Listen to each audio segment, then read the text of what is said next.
What is going on, everybody?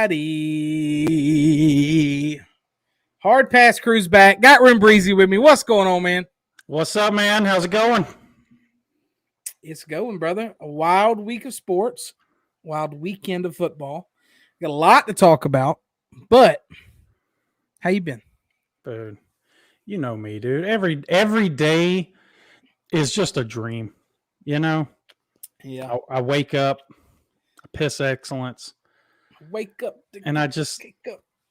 live the life, man. I feel you. 9 to Yeah, 5. just out there opening people's bank accounts and Just shit. doing what I do. I mean, if that were it, I'd be fine. But it's the crazy people that I We deal got with. breaking news coming off Oh my the rip. God. Jeopardy lady just lost. The Streak is over? Welcome in, Westwood. How you doing, bro? Oh my God. That is breaking news. That is the sports news we need. Yep. Jeopardy lady streak over. Wow. How much she lose by, Wes? Was it close? Well, that's crazy. That's pretty wild, man. I mean, she had the second longest streak ever. Yeah. See ya. That's pretty sick. See ya. So, have you fully recovered from COVID? For the most part, still coughing a little bit, but I'm like 99% back. Yeah, I mean, I was coughing in the bank the other day though, and some customer apparently said something to like one of the tellers. It's always the one not wearing a mask. I'm like, I'm in my office by myself. It's the only time in my 8-hour day I get to take my mask off. Is if I'm sitting in my office by myself, I could take it off. Damn, she went and told your ass. Bro. What'd you say? Fire me, bro, please. Please. If that's all I got to do is not wear the mask. Got the last question wrong, he said. Damn. R.I.P. in peace, dude. Rip. So, speaking of, stuff that just came up short, Barry Bonds did not make the Hall of Fame again. Hall of Fame. A lot of, there's a lot of shit going on right now about it on social media. A lot of people saying, Hall of Fame should tell history, and he's definitely a part of history. I mean, the dude was a 7 or 8 time MVP or 6 time, I can't remember exactly, but it was a lot.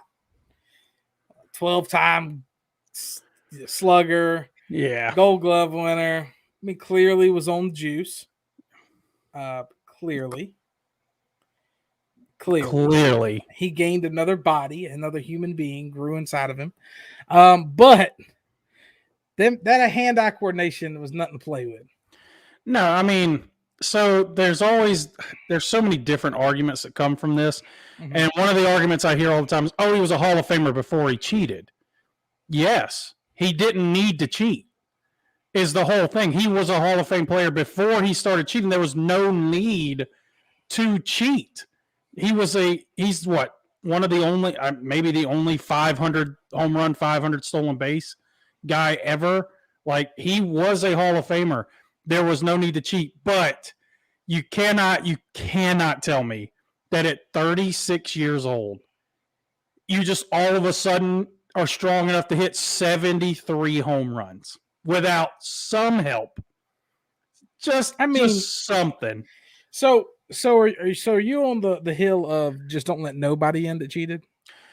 I mean, because to me, there's like levels to it. Ortiz tested positive. Yeah, Ortiz tested positive, and if he didn't get in, then he didn't get in. I wouldn't have made a big fuss about it, but right. Ortiz tested positive in 2003 before the rigorous testing, they implemented all the testing, and the rest of his career he was clean. Yeah. So nothing throughout the rest of his career. I think he dabbled in it, and that was about it. Yeah, and I mean, so to me, his story is a little bit different. I mean, to me, the McGwire, Sosa, Bonds, great players that all of a sudden hit another level that we've never seen in the history of the sport. To me, it's a little bit different. And also, they were assholes. That's the other thing that people don't take into account with this whole thing is Ortiz, throughout his career, was one of the most likable guys in baseball. Yeah. McGwire, Bonds, Sosa, all those guys that Roger Clemens, these guys that didn't get in, they were assholes. Mm-hmm. People have to vote you into this. And you know how finicky these baseball Hall of Fame voters are. So if you're going to be just straight up a bad dude and cheat, you're not doing yourself any favors to get in. But I don't. So because I was looking this stuff up, and the steroid era was entertaining. It was one of the funnest times in baseball, and I will say to an extent it probably saved baseball. But I was looking at it from 1927 to 1998. Do you know how many times 60 home runs were hit in a season? No. Two. 2 times. Really? 2 times. From 1998 to 2001, how many times was 60 home runs hit? 20. 6 times from 98 to 01. How many times has it happened since 2001? I don't know. 0. It has not happened since. From 1927 to 2022, minus that 3-year gap, it has happened twice. And it happened 6 times in that 3 years. So the people that argue, the hand-eye coordination, of course, they were great baseball players. Of course, they had great hand-eye coordination. That wasn't the issue. The issue was those fly balls they hit when, especially Bonds, when Bonds was in his mid-20s, in the prime of his athletic career, those fly balls turned into 500-yard home runs that were ending up sinking in the cove. So I'm just to the point to where I just don't think you can let those guys that blatantly did it in. I don't either. I don't think like the guys that came out and had the whole court case and was refusing to get tested and was refusing to say anything about it, was not cooperating. I just maybe you can answer this for me. Why is it we've known for 15 years Barry Bonds wasn't getting in the Hall of Fame. Mm-hmm. We knew from the minute that all the steroid stuff came out, he wasn't getting in. Like, it wasn't a big surprise. And now all of a sudden it's a giant. All of a sudden it's a massive deal that he didn't get in now that he's locked out of it, essentially. But where was all this commotion for Bond, or for Sosa, for McGwire, for Roger Clemens? Roger Clemens won 7 Cy Youngs. No one in the history of the game has more than 5. He has 7. And no one's like freaking, you didn't let Clemens in. You know what's crazy is I think steroid use had more effect, had more help on pitchers than it did batting. People at bat. Because you got to think how, don't get me wrong, it helped those guys massively too, but just for like healing of your body, how fast your body can come back and pitch at a really high level 4 days later, Yeah. But I mean, I just, it was crazy to me that it was, we didn't get this big uproar when Sosa's not getting in, No one really batted an eye because we all knew that. We all knew Sosa, steroids, and he had cork bats. And he had cork bats. Yeah. And now he's bleached himself pale white. Dude, tough look. He is Casper, if I've ever seen it. That's what I'm saying, though. Like, because there's other, like, Manny Ramirez isn't in. No one cares. Rafael Palmeiro is not in. No one gives a shit. No one's going to get like, no one cares. So these are all-time great baseball players. Like, these are some of the best to ever play the game. And no one cares. But Bonds doesn't get in after 15 years of us knowing he's not going to get in, and it's a freak out. Now, I will say that they did change. I didn't realize this, but they changed the balloting rules. It used to be 15 years on the ballot, and they just changed it to 10. And so that's – if it had been 15 – you know what's crazy to me? 15, I think he gets in. What's the ridiculous thing is Andrew Jones is not in the Hall of Fame. There's some wild ones I was looking at. Andrew Jones, he is like known widely as literally the greatest defensive outfielder of all time. Oh, by the way, and hit 500 plus home runs. Yeah, not in. Baseball Hall of Fame is a weird thing, though. Like they had everyone said that if he would have just retired after the Braves, he would be in. Which is stupid. Instead of him going on and continuing playing at not a high level, that is the dumbest shit I've ever heard in my life. We need to remember his highs. We don't remember the lows of a player. Yeah. But baseball's like that, man. They take all that weird stuff into account. I was looking some up the other day because I was just kind of curious when all this Baseball Hall of Fame stuff came up. Mm-hmm. I was just looking around at different players. I was like, surely that guy's in. No, like Juan Gonzalez. You remember Juan Gonzalez played for the Rangers back in the day? Him and Pudge Rodriguez. You know he's a 2-time MVP? Not in the Hall of Fame. I feel like once you start winning MVPs, bro. Yeah, best player in the game. Yeah. For 2 different seasons, you were considered the best player in the game. In baseball. That's really hard to do. You're not in the Hall of Fame. who was it? The other guy I was looking at, Albert Bell.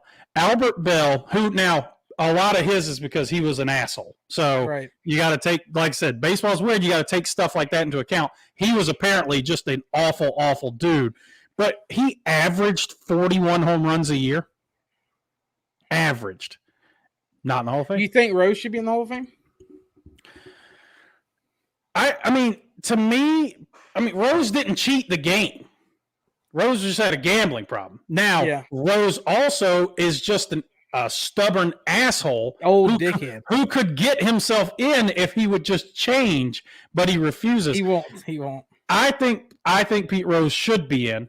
Like I said, to me, there's a difference between he was gambling. He wasn't gambling on his own team. Yeah. He didn't cheat. To me, when you're blatantly cheating, especially a sport like baseball where stats mean everything to the sport, it's just so unfair to the guys out there who are trying to do it clean. Like, you don't stand a chance. And I've said it, like, 73 home runs. I don't know, man. Once you get caught, once you like legit, like for multiple years, like like it's just tough. I'm just looking at it from I understand the statistical relevancy of what Barry Bonds did, but it wouldn't have been possible without these things. You can't sit here and tell me that a 36-year-old man what's crazy is 12 more home runs than anyone else in history. See, if he didn't take steroids, he would be one of those guys that hit 40+ home runs. Amazing baseball player, would be in the Hall of Fame. Would be a Hall of Famer. Didn't need to do this. But he wanted to be the best, Remy. And for a while, everyone considered him the best, but never me, because I used to look at him. Yeah. Dude's head was as big around as a cow's. He hit 45 home runs at 39 years old. 39.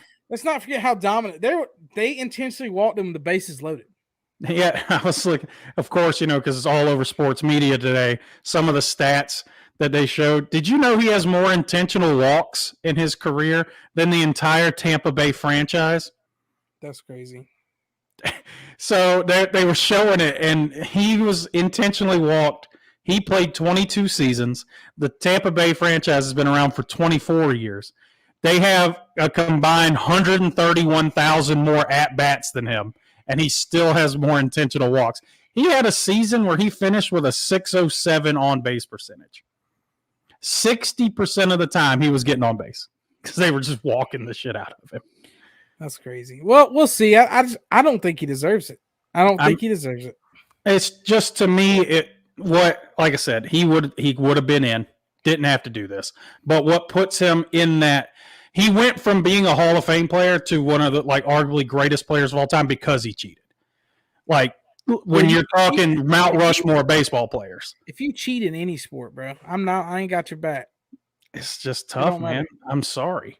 I don't think he should be in. I don't think Clemens should be in. I don't think hardly any of those guys should be in. And like I said, a lot of it is situational because you look at it, and like you said, Ortiz did test positive. If they held that against David Ortiz, if the voters said no, I would have been okay. I would have been okay with it. But I'm also okay with the fact that he got in. I mean, he played 13, 14 years completely clean. Yeah. The prime of his career. 2003, he was still pretty young. It was his first year in Boston. Nobody really knew him before that. I mean, he was with the Twins. But I think the big thing with him getting in, I think the bigger story with David Ortiz getting in is a DH getting in first ballot. Like, that's rare. Baseball voters, they do not do that. I don't even think Edgar Martinez was first ballot. And he's like one of the greatest DHs of all time. So, but that's interesting to me is that they put in a DH. But this is baseball, though. Remember a couple years ago they didn't put anyone in? They just didn't have a Hall of Fame class. You remember also the one writer who didn't vote for Ken Griffey? They didn't want him to be unanimous. I mean, come on. Yeah, you talk about it. He was in the era of steroid users and just dominating. Yeah. Clean and just right up there with those guys. And the injuries not taking place. You're talking about a guy that would have given the home run record a run clean. But I don't know. It's there's a lot of other. I've seen so many arguments today. Oh, people in the 70s were cheating. They were using amphetamines and shit. They weren't hitting 70 home runs. Dude, I mean, it's just nuts to me. I pulled up a picture. I sent this out in one of the group texts. I sent out a picture of Giancarlo Stanton the year he hit 59. He's an absolute unit. yeah, he was massive. He was 27 years old, and he was a unit. He hit 59 in the prime of his career. 73, get out of here. At 36 years old, you're done. That's crazy. Well, we're going to slide and talk about another great LeBron James. What is going on with the Lakers, bro? Hey, all right, I'm gonna let you have the floor a little bit. Talk top a little five. Bit about the Lakers. Top 5 is back, as Tyler and Michael like to call Anthony Davis. Top 5 is back, baby.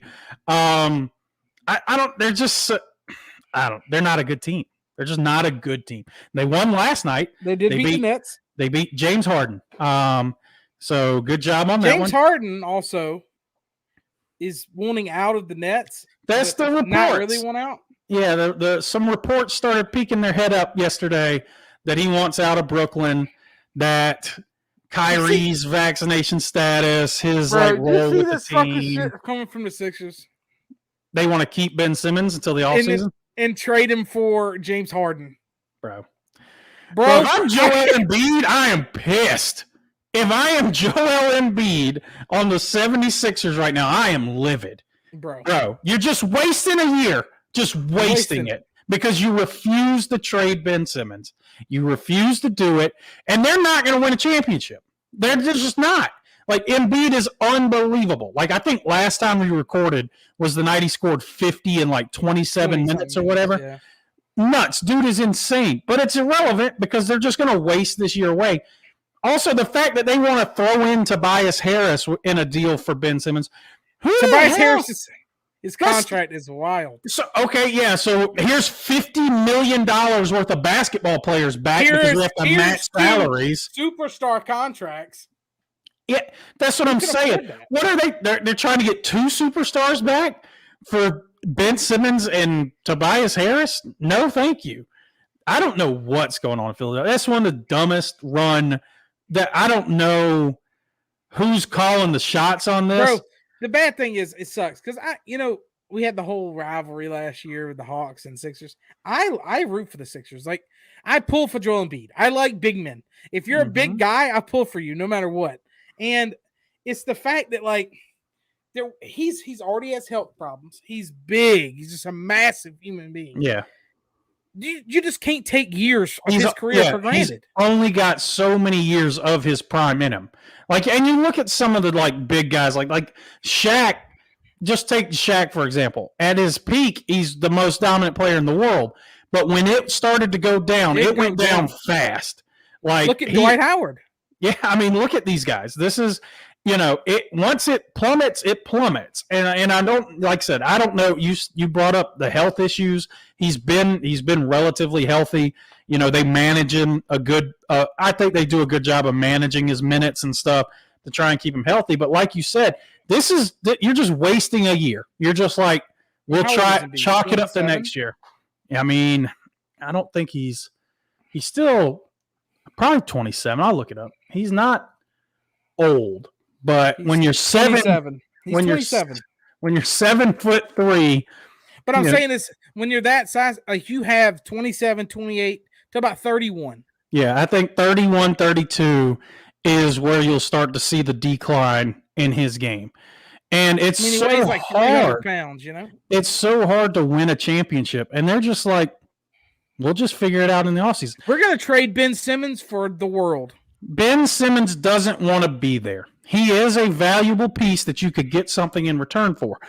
Do I think you could just straight up him for James Harden? No. Unless James Harden says, I don't want to be in Brooklyn anymore. I'm getting the hell out of here. You're not going to be able to pull that move. But James Harden's unrestricted. Yeah, I mean, yeah. What are you going to do? They would have to convince him to come back to do a sign and trade. It would have to be a sign and trade. For the franchise. He don't give a fuck about the Nets. No. I don't know. I think he probably ends up going back to Nets, but he's just kind of out there like, you know what? I'll go wherever. I just think Ben Simmons is such a tainted prospect right now. Would you want to be in Brooklyn? Just think about that. Would you want to be Kyrie Irving to me at this point is gotten to be where it's like people don't want to play with that guy. I don't want to play with Kyrie Irving. I want to be so far away from him. It's ridiculous. I mean, but also, you know what's crazy? The Nets have all this talent, right? The Nets have all this talent. They have their what is their record? 29 and something. They're a good team, really good team. Probably one of the best teams in the East. People talk about the Knicks more than the Nets. And the Knicks are like 24 and 25. And the Knicks suck. But yeah. The Knicks are just an average basketball team. Dude, I don't know what the deal is with Brooklyn. I mean, Kevin Durant is that dude. James Harden is that dude. But it's tough, man.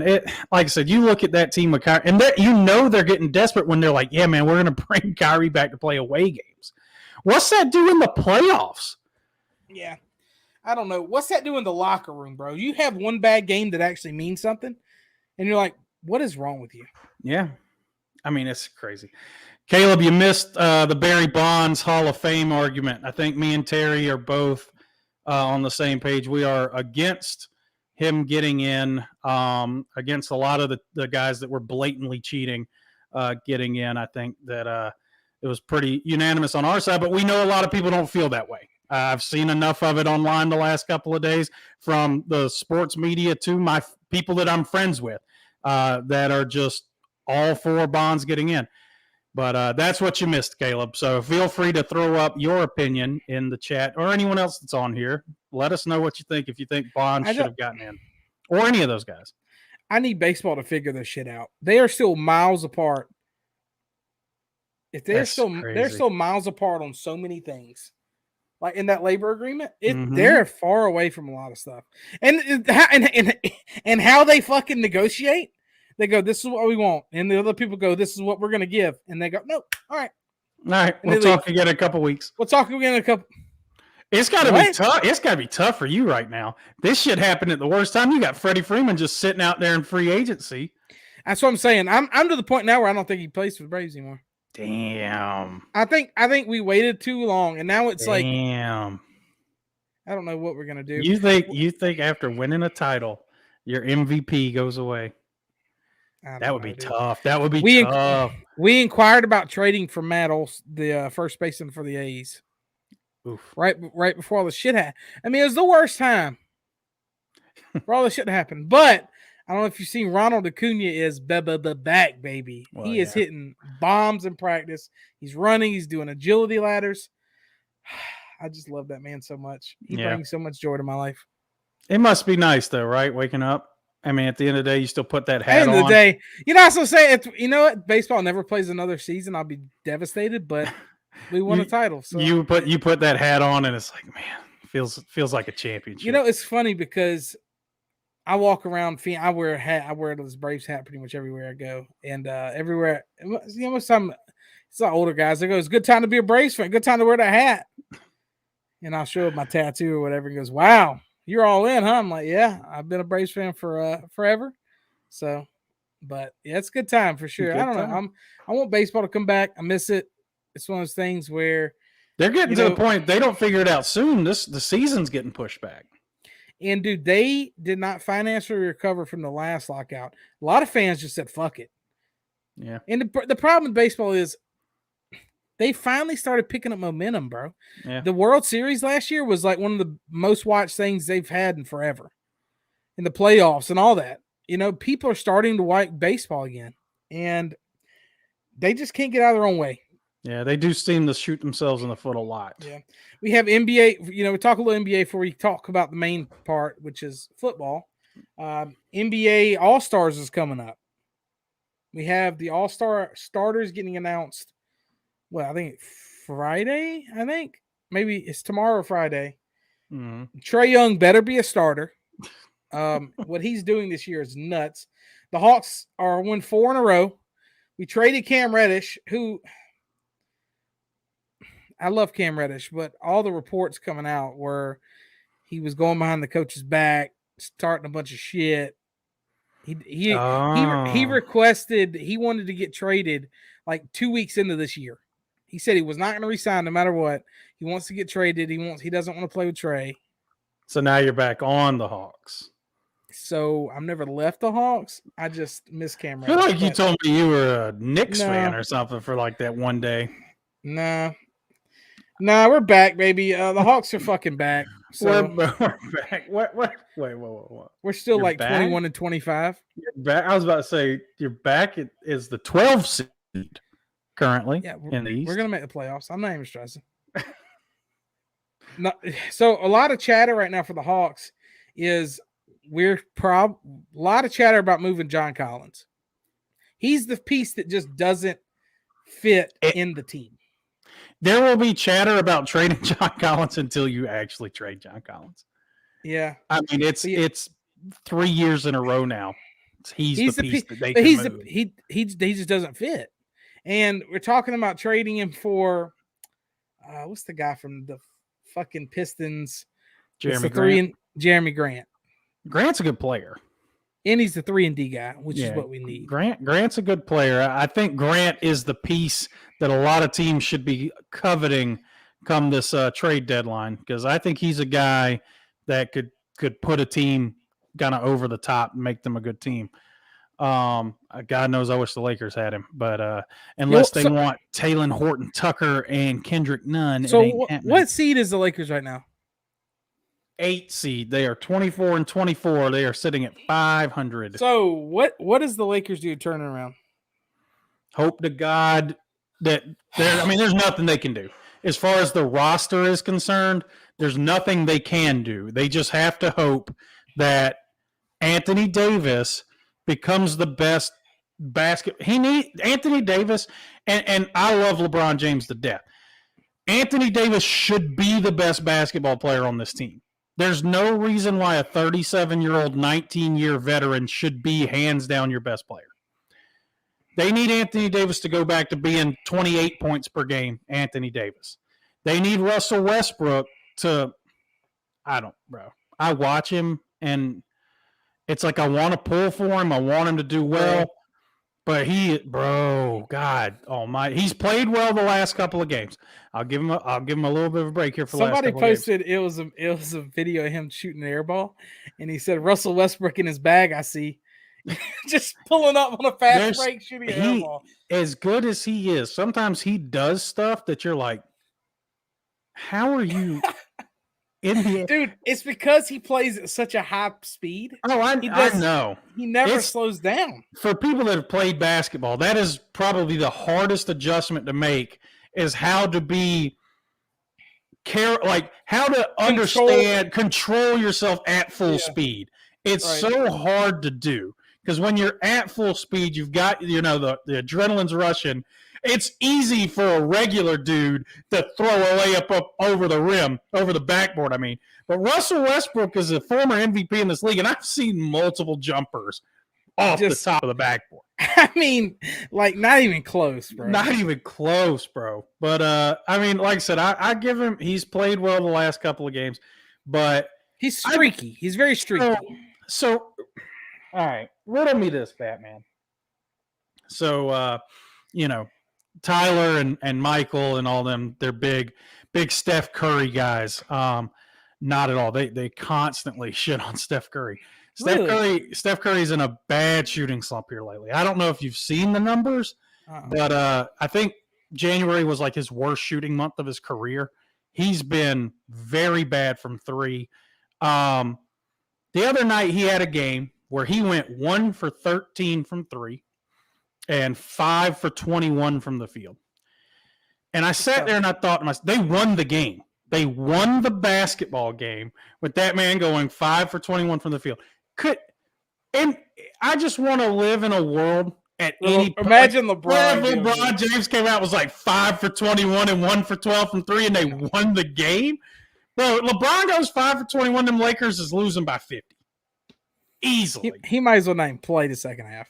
So I was watching. I watched all the Lakers. We double TV'd it last night. I had the Lakers game and then the Celtics and Kings game on.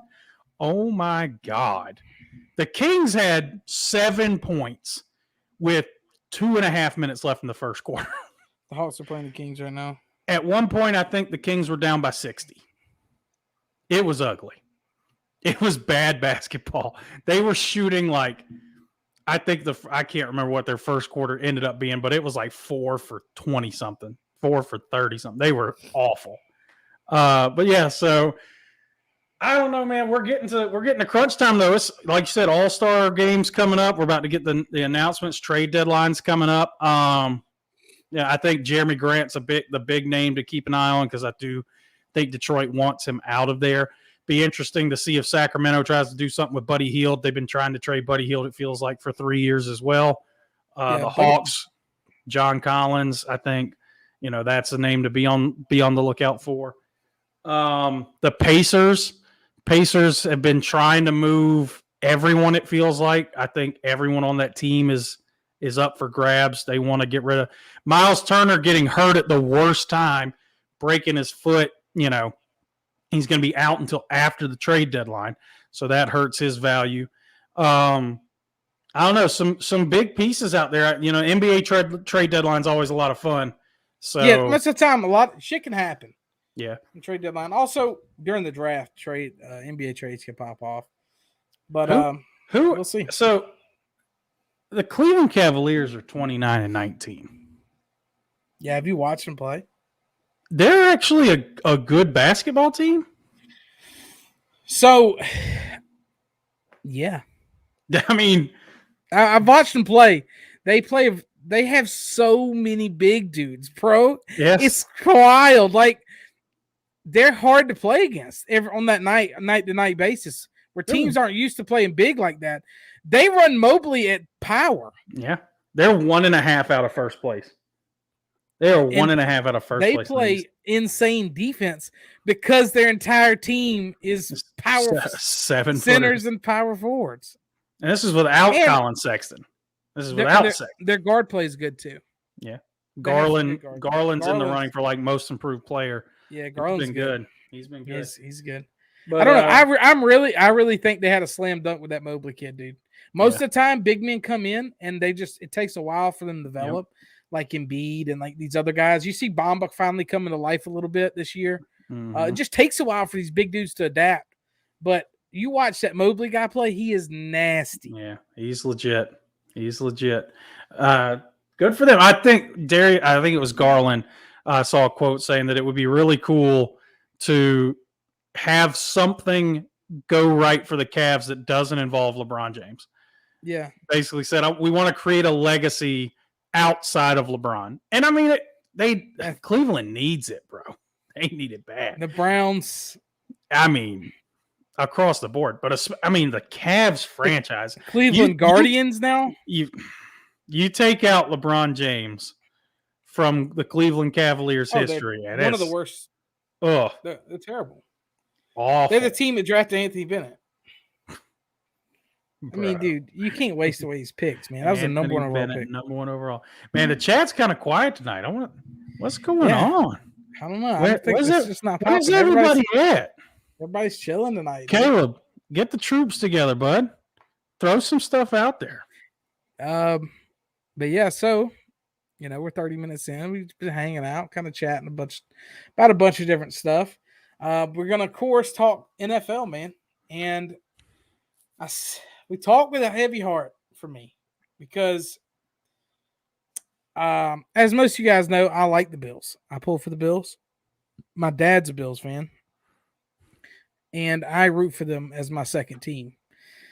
It works out that they're in different, than the AFC. I like a lot of AFC teams, to be honest with you. I like the Raiders and I like a bunch of stuff, but I always pull for the Bills, and I really like Josh Allen. And I don't want to talk about the last game first, but I mean, you got to start with it. Maybe the best playoff game ever. Yeah, I think it was the most entertaining playoff game. I don't know if it was the best played playoff game of all time. Well, no, because defense was optional for the last 2 minutes in overtime. I think it was the biggest choke job I've ever seen from a team. And that was I think, dude, there's no way you let two plays, you get all that yards with 13 seconds left. That prevent defense, that mentality of just like, I don't get it, man. I don't get it. There's 13 seconds left. There are 13 seconds left. I mean, the chances, and I understand what Mahomes' arm is, and I understand Tyreek Hill is just one of those guys that can somehow vanish and get wide open. Dude, you can go 3 down linemen, and you can double team pretty much everybody. Run your deep safeties, and then man up everybody in the front. You just go deep safeties. Hell, I would go 3 deep safeties, one over each sideline, one over the middle. But you got to press up some. You can't give them 35 yards on both plays, bro. That was insane. So first off, the Chiefs, I guess, didn't know who Gabriel Davis was. I guess they didn't have a scouting report. They just didn't understand that he played football. They only thought that Diggs played. Touchdowns. They only thought touchdowns. Bro. They did a good job holding Diggs to hardly anything. Diggs had 3 catches for 7 yards. Gabriel Davis, however, had 200 plus receiving yards and 4 tutties. Now, I will say the route was where the dude just died. He breaks him on the dude. Bro, the Chiefs defense sick. The Chiefs secondary is trash. So bad. Especially, I mean, the one thing they have is Tyrann Mathieu, and he went out early. First drive of the game, he's out. They also didn't have Fenton. The Bills, you know about Fenton, but the Bills, the drives that they punted, they came out and tried to run the ball. They literally were like under center, hand the ball to a gun, and they were 3rd and 1, didn't get it, whatever, blah blah blah, and then they'll have to punt. I don't know, man. It was a weird game. It was an amazing game. I mean, you got to say to watching it, to me going, they left them too much time. To then you go and they left. I was like a minute left. They left them too much time, and then it was like a 4th and forever, or something. It was like that Gabriel Davis touchdown where he just broke the dude's ankle. 4th and long. Yep. 4th and long. Like, how are you playing that bad a defense on that down? I mean, both teams' defenses left a lot to be desired. But what was it? What was it going into the 2-minute warning? So it was 21-26 when Buffalo scored a touchdown with 1:54 to go up 29-26. Then we had a 64-yard touchdown from the Chiefs. 19-yard touchdown for the Bills. Butker kicks the game-tying field goal, all in 1:54 seconds. Absolute wild. The fact that the Chiefs were able to kick a field goal in less time than it took for Dak Prescott to run a quarterback draw is also hilarious to me. 13 seconds left on the clock versus 14 seconds. Absolutely hilarious. But just shows you how valuable those timeouts are at the end of the game. Now, I do want to talk about this. What Caleb put up in here about the overtime rules. Now, a lot of people out there, I've seen it on Twitter and even in the media, people saying, overtime cost the Bills the game. No, the Bills defense cost the Bills the game. Overtime didn't cost the Bills the game. Yeah, but it's trash. No, it is overtime rules. Listen, the NFL overtime rules are the worst overtime rules in sports, arguably. I mean, it's garbage. I don't disagree with that. But to sit here and be like, oh, yeah, overtime lost the Bills the game. No, 13 seconds left and letting them throw for 70 yards in 13 seconds. I'm not saying overtime lost the game. No. I just hate the fact that, like you said, you win the coin toss, you win the game. More often than not. Now, they voted on this stuff. To change these rules, and this is what they came up with. Because it used to be sudden death. You kick a field goal and it's over. You win. Yeah. So, it is different. They have made adjustments to it. They just haven't fixed it. What is your just dream overtime? What would you do to fix the NFL overtime?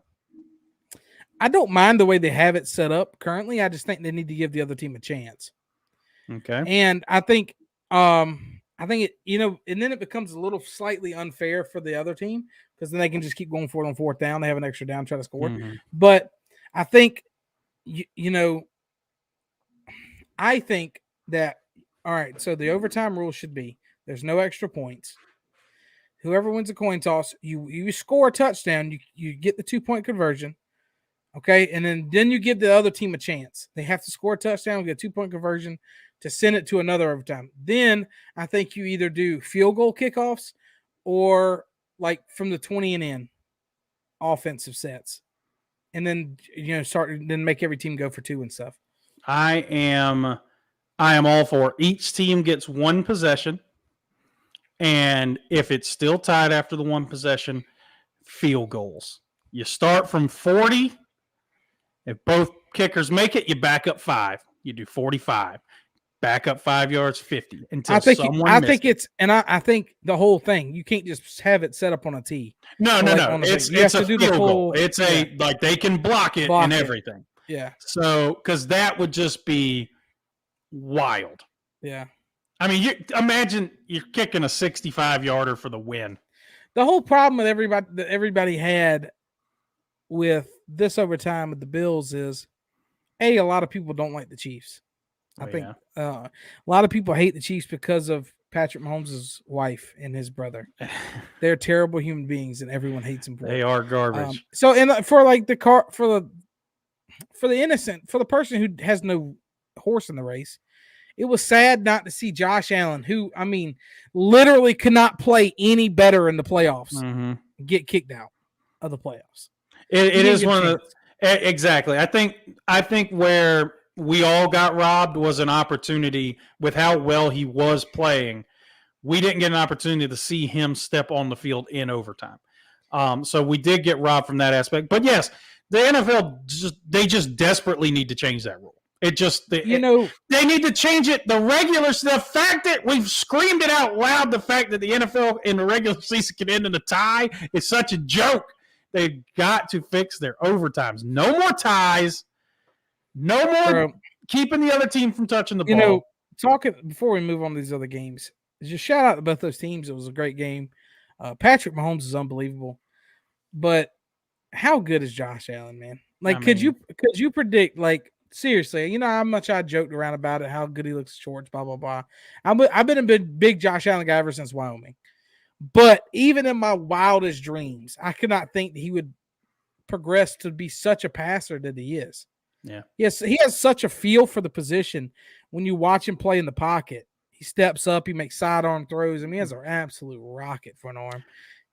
He's insane. Look where he was after 2 seasons. I mean, there were talks like he just wasn't fit for the NFL after 2 years. Everyone knew. I will say he was not accurate. His accuracy was a problem. God, he was inaccurate. I'm gonna pull it up because I want to see, because I know those first 2 years he struggled. He was that was their weakness. I mean, he completed his rookie year.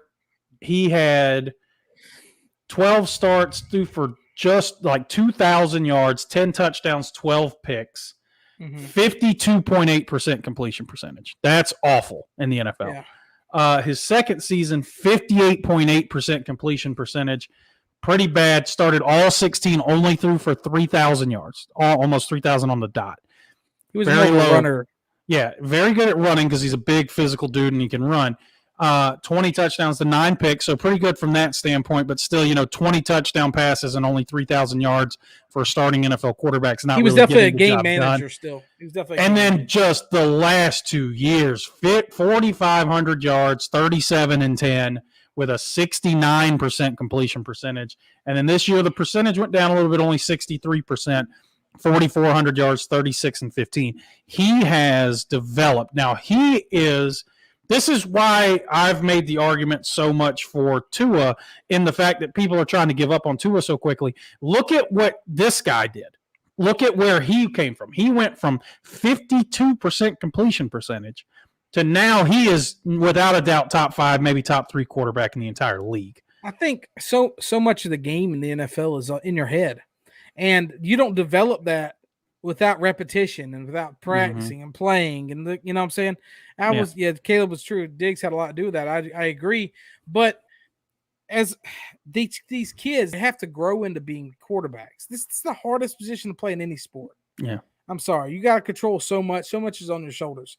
But you look at the guys, it's so hard to be a Justin Herbert. to be honest with you. You know, Justin Herbert's unbelievable. He still makes a lot of mistakes, and but how he came in and completely turned that franchise around, that is a very rare thing. And it's gotten people spoiled. I mean, I think just going back, the first example I can think of is Andrew Luck and RG3 and how they came in as rookies and completely, I mean, just took over the position as a rookie. Before that, that was not a thing. That you didn't just have rookies coming in, taking over, and playing as well as it. Like Peyton Manning as a rookie sucked. He was awful. But he took his lumps and he learned how to play the position. And that's typically what you see happen back before all of that. And of course, even Aaron Rodgers, as everyone knows, sat behind Brett Favre for 3 whole years before he ever even started. Patrick Mahomes even sat behind Alex Smith for a year. So, I mean, for these quarterbacks, to the pressure that gets put on them now where you have 1 year, you have 2 years to succeed or you're done, I think is insane. Like you said, it's the toughest position to just like in all of sports to play, but especially when you're a kid. Like, you've probably seen it. Have you seen some of these play calls? It's like they have to learn all of that shit, call it on the fly, figure it out as they go. I mean, it's absolute insanity. But I mean, just Josh Allen developed, and like you said, I never expected the ceiling. Cam Newton's a guy that came in who's like shocked the league, how athletic he was. I'm talking about a sure like pocket presence, pocket passing kind of guy. It takes time, man. It's not going to happen, but we're such a now we need results now driven thing. Yeah. Where, dude, to be honest with you, what's going on for Trey Lance is probably the greatest thing because that team is a good team. Yeah. He doesn't have to play. He came in. We saw how kind of bad he was. Yeah. Because he is not ready at all. The games he had to play, he's literally running around for his life, just making shit up. But that's okay. He doesn't understand the game. You know what he is? He's a really tall guy. He has a rocket front arm, and he can be accurate. He just doesn't understand the playbook, and he doesn't understand how to read defenses. That'll come. Yep. And we're going to talk about this team a little bit more here in just a second, but it really makes you wonder what Jordan Love has. And, it may be a situation where we find out here next season. But like you said, it's a young guy. So, all right. Sat him down. What a game. We'll move on from that game. We're going to go into another crazy. We're going to go talk Packers 49ers. It's already here. Aaron Rodgers is a dickhead. Did you see all the shit that came out about him? Everybody was how everyone's rooting against him because he was anti-vax. Because of his vaccinations. No, everyone's rooting against you, Aaron, because you are the drama. Yeah. You are constantly the drama. And I think he likes it. I really do. I think he lives for it, bro. You saw it. Week 1 of the NFL season. Do you remember how bad they looked against the Saints in that first game? Because he was tanking. He was showing the Green Bay Packers how much they need Aaron Rodgers. That's what that first game was. Because he didn't look anywhere near that bad the rest of the season.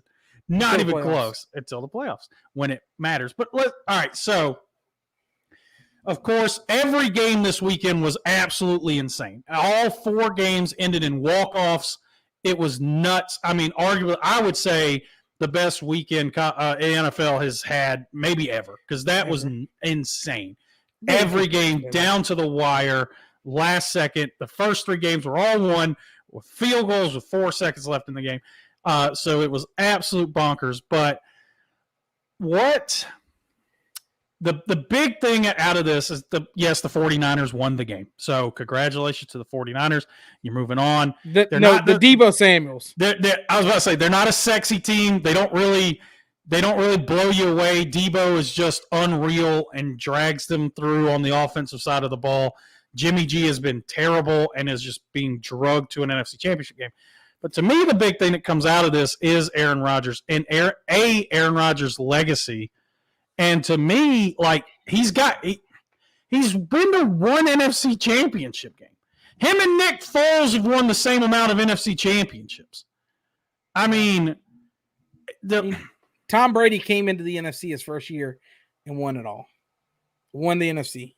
He's got as many NFC playoff wins as Aaron Rodgers does. He's played 2 years in the NFC, but he's beaten so many of them in the damn Super Bowl. But this is it. This is I talked about this all year when he finally came back and all the drama from the offseason ended and he was back. It doesn't matter what seed they had. We're like they can be the 1 seed. They need to buy because they're probably losing the first round. He is so good at the position. He will get you to the playoffs. It does not matter. The team around him can be bad. He is good enough to get you to the playoffs. They were a good team this year. They were good enough to be the 1 seed. They were the 1 seed last year. We did this exact same thing. We got to the playoffs. He lost. We're back to square one. And it started immediately. As soon as the game ended, Aaron's talking about the franchise has got a lot to figure out. I don't know if I'll be back. They're like $30 million over the salary cap already. He's owed $45 million. If I'm the Packers, I'm done. I'm moving on. I mean, at the end of the day, yes. What does the Packers get from keeping him around? Drama. They haven't won anything. They haven't won anything. They got 1 Super Bowl. You have a 4. He's going to win a 4th MVP. He's going to win the MVP again this year. He's going to be a 4-time MVP who's taking you to 1 Super Bowl. Jimmy Garoppolo is taking the 49ers to a Super Bowl. So you're not like, what are you losing? Yeah, you might have to take some lumps and you might have to do some growing pains. This is what happens when you put yourself into a financial nightmare by having to overpay and overpay and overpay all these people. So now you're going to have to take your lumps. You're going to have to take maybe 2 years of being a bad to mediocre team. And but guess what? They got to start it sometime. You got to hit the button. You got to rip this Band-Aid off. Dude, you can't keep going around every offseason going, will he, won't he, just to lose in the first time they have a playoff game. Yeah. It's not even like, and this craziest part is everybody's like, I was talking to all kind of people at NFC to go, Dallas is pretty good. The Packers are the 1 seed they got to buy. I'm like, I'm not worried about any of those teams. No. None of those teams can win when it comes down to it. And look what team beat both of those teams. Dallas has the most offensive talent in the world. Literally. Their offense is dummy loaded. Yep. But guess what? It doesn't matter. They lost to a team who runs the ball and plays good defense. Yep. Next game. I told you the 49ers shit travels. The Packers have yet to beat the 49ers. Aaron Rodgers has never beat him. 0-4. Jimmy Garoppolo's out here throwing ducks. He can't even grip the football because his thumb. He's not even that good to begin with. I can't. He's thrown for 300 yards in 2 playoff games. Dude, you know what's crazy is when the 49ers need it the most, they would run Kittle on an inside slant and he would get the first down.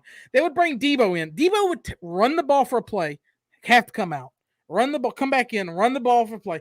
3rd and 7 with the game on the line, they hand the ball to their wide receiver. Yeah. And he gets the first down. It's wild what he's done for that offense. I mean, just think about where they'd be without him. They would be bad. But you know what's crazy is the reason why the Packers lost that football game was because of them.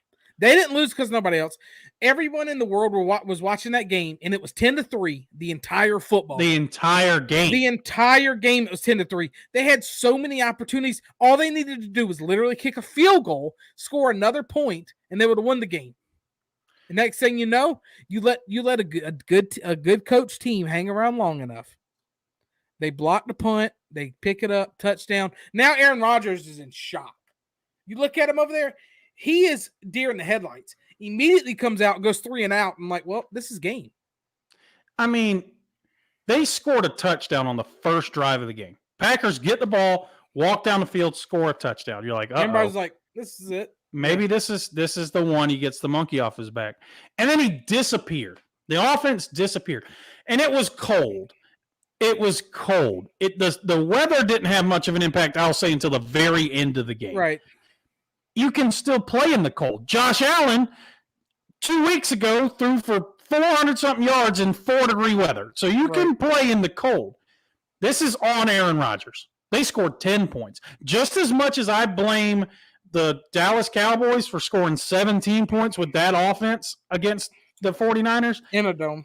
You scored 10 points with the MVP at quarterback. Their drives, the Packers drives was either a dump down to the running back or a back shoulder fade that never worked to Davante Adams because that's all he tried to throw.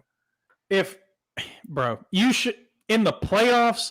If you're telling me my defense held the other team to 13 points and I have Aaron Rodgers as my MVP. quarterback, Yeah. that's a 100%er, bro. We won that game. My defense did its job. They didn't even score 2 touchdowns. We got this. No, he just didn't live up to it. And that, to me, he's a no doubt 100% first ballot Hall of Fame guy. Of course, he's got 4 MVPs. He's going to get in first ballot. But this has to be a tarnish on that legacy, bro. 1 championship. 1. After being the best player in football. He said, we'll see what happened years. to Davante Adams. They can't pay him. No. Unless they cut everyone else. And then that's what happens. If they could keep Davante and Aaron Rodgers, they're going to have to get rid of Zadarius Smith. They're going to have to get rid of Preston Smith. They're going to have to get rid of half their offensive line. They'll have to probably restructure or cut Aaron Jones. Like, that's what happens. Now they're dug so deep into a hole that if Aaron stays there, the team's going to be a shell of itself. It will not be as good as it was this year. So that opens up to where does Aaron Rodgers play? This team was supposed to be different. They had defensive pieces. Yeah, and the defense did its job. He didn't. The defense did his job. He did not. Literally, it's crazy, man. I'm gonna go back and rewatch that because after they scored that 7 points, they had a drive that stalled late before halftime, where they should have easily scored a touchdown, and they end up having to kick a field goal. And I was like, all you're doing is leaving the door open for a team that, let's be real, dude. The 49ers 1 play with Jimmy Garoppolo had no business. Like, no. They literally had to put Debo in a kick return for them to get the ball. To try to make something happen. Yeah. I mean, their offense scored 6 points. The touchdown was a defense or a special teams touchdown. So, but I mean, I don't know, man. It's tough.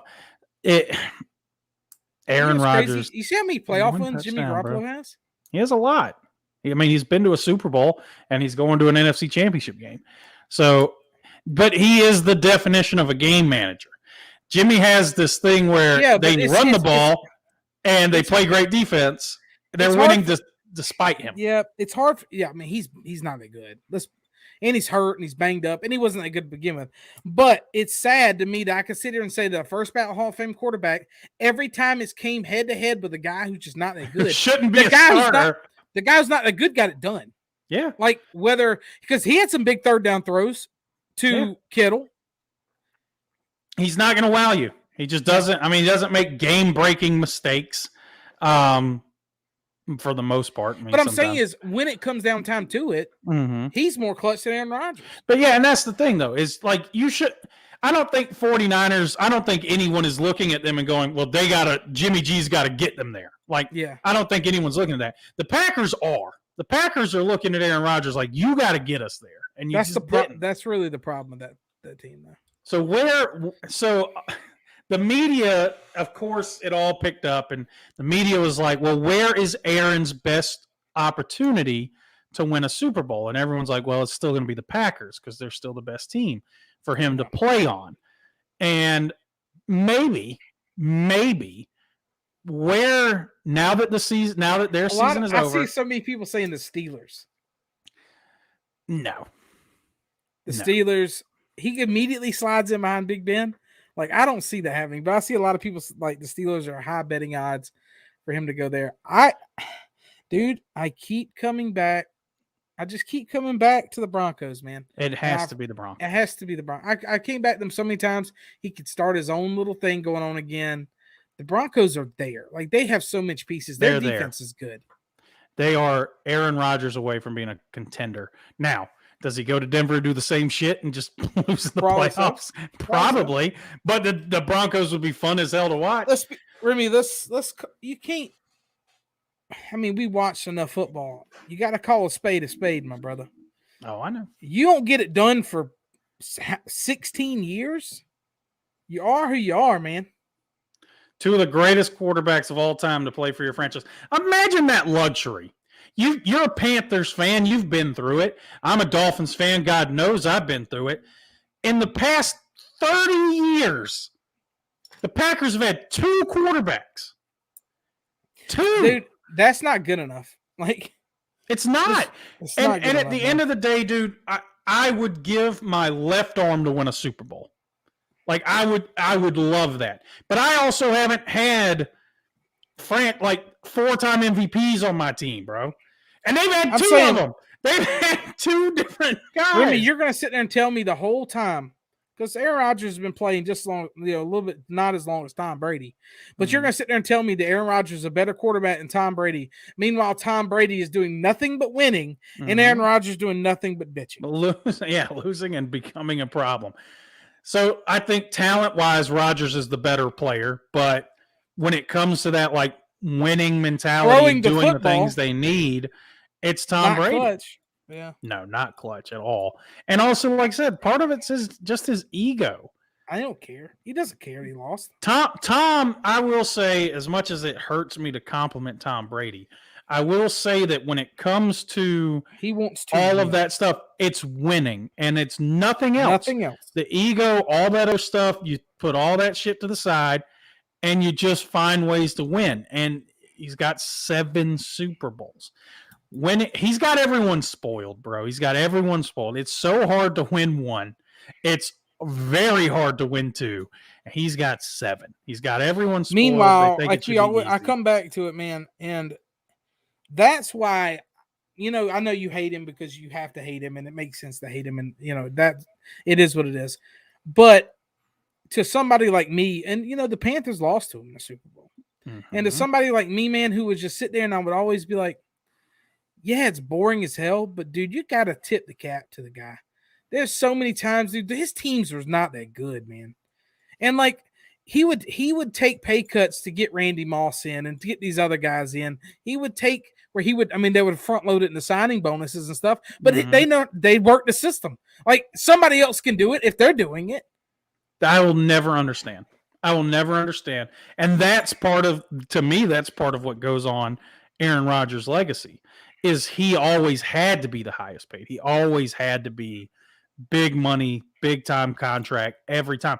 I remember a couple years ago, there was that argument of like, he should be able to renegotiate every year so that he stays the highest paid quarterback. That's not how you win 7 Super Bowls. That might get you one.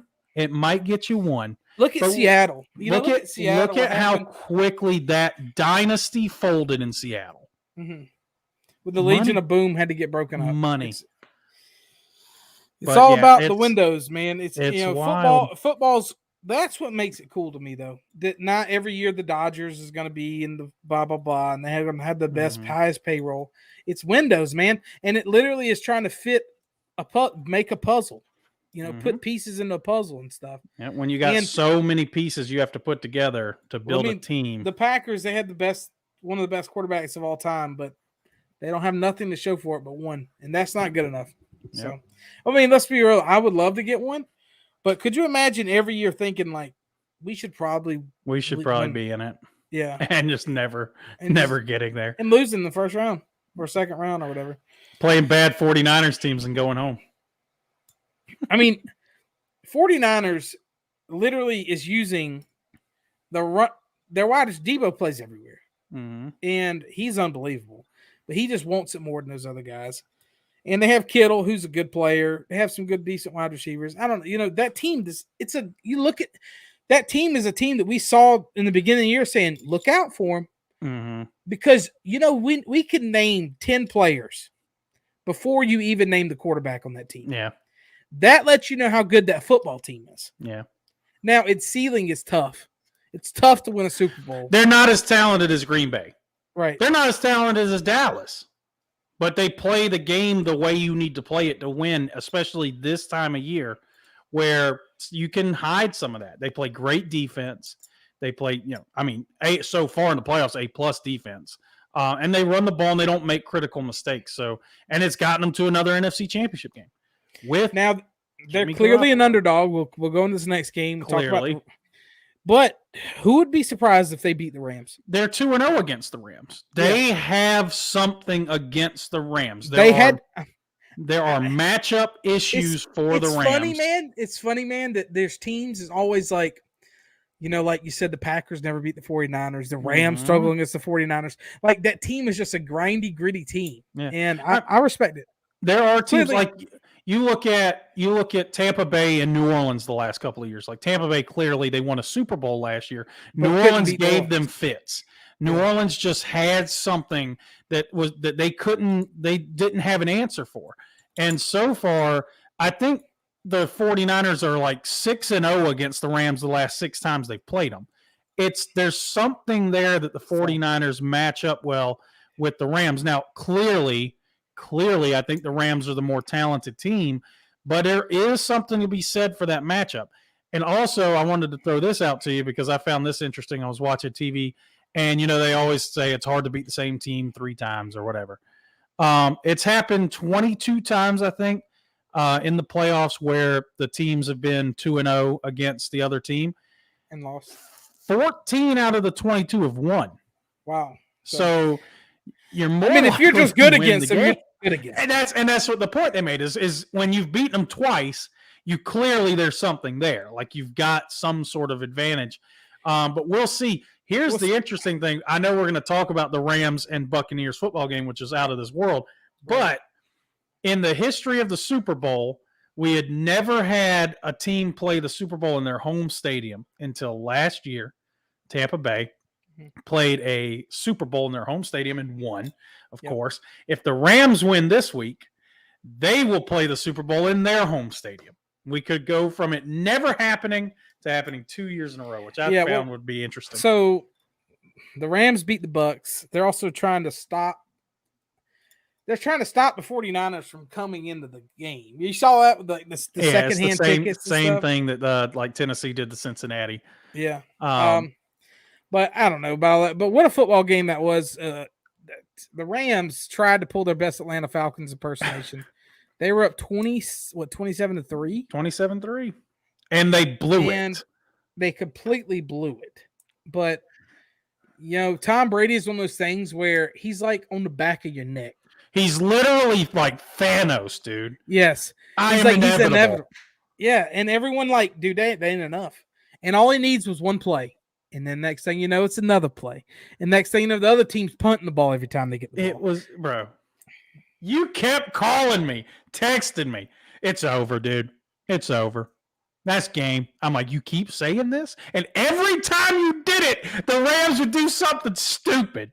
Bro, you called me at one time.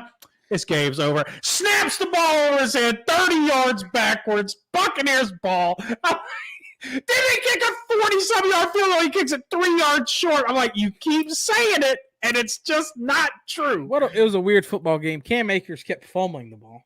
So this is my takeaway from the Cam Akers thing.